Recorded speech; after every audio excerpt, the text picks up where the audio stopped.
This is part 3. If you are watching this, check the part 1 and part 2. I'm talking about the common cause of miscarriage. Na item number 3 wato lifestyle. Na yi magana akan cewa smoking wato shaye-shaye active or passive. Idan ke kike sha ko kuma wani ne yake sha a gefen ki kike shaka, wannan shakar da kike yi yana iya jawowa matsala na miscarriage wato zubewan ciki. Definitely. Sannan illegal drugs taken kamar shan a wasu illegal drugs yana iya kawo shi ma matsala ta zubewan ciki. Sannan haka zalika shan wato alcohol, excessive alcohol consumption yana iya kawo matsala na zubewan ciki. Sannan za mu tafi items number 4 wato medication.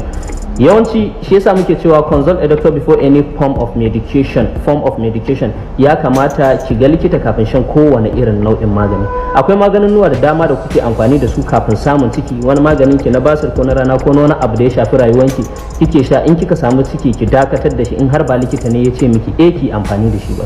Kamar alal misali misoprostol da ake amfani da shi wurin magance matsala ta ulcer a lokacin pregnancy, idan kika sha shi zai yana kawowa wato yana jawowa total contraction of the uterus ta da zai expelling wannan dan da yake cikin naki, and miscarriage is the result. Kamar non-steroidal anti-inflammatory drugs da ake amfani da su wurin menstrual cramps wato yawan ciwon mara yayin al'ada, su ma wa'annan irin su ibuprofen da sauransu suna jawo, aspirin da sauransu suna jawowa wato matsala ta miscarriage wato zubewan ciki. Sannan za mu tafi straight forward to the final items. That is final item wato food poisoning.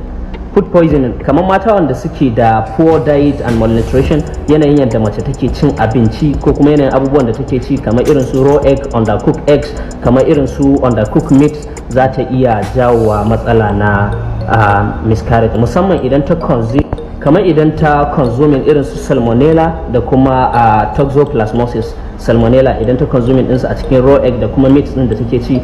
Yawanci na yi bidiyo akan cewa food to avoid on pregnancy da kuma sign of danger pregnancy. Ku je ku bibiyo wa'annan bidiyon na wasu na shafuka na. Idan kika duba za ki ga abubuwan da ya kamata idan kika gani ki gaggauta ganin likita, da kuma abubuwan da bai dace ki ci ba lokacin da kike da ciki. So wa'annan a takaice su ne common cause of pregnancy wato common cause of miscarriage, wasu abubuwa da suke jawowa matsala ta zubewan ciki. Sannan akwai hanyoyin da zaki magance wasu kuma babu wata hanya sai dai kawai Allah ya kiyaye. Prevention number 1, akwai get to prenatal care throughout the pregnancy. Ki wanta zuwa asibiti throughout the pregnancy, wannan cikin da kika dauka. Avoid alcohol and smoking, passive and active. Then proper hygiene. Proper hygiene, take care, washing hands before eating, and avoid stay where patient are, and also limit caffeine da kuma total potential perinatal vitamins da kuma maintain healthy weight. Thank you for listening.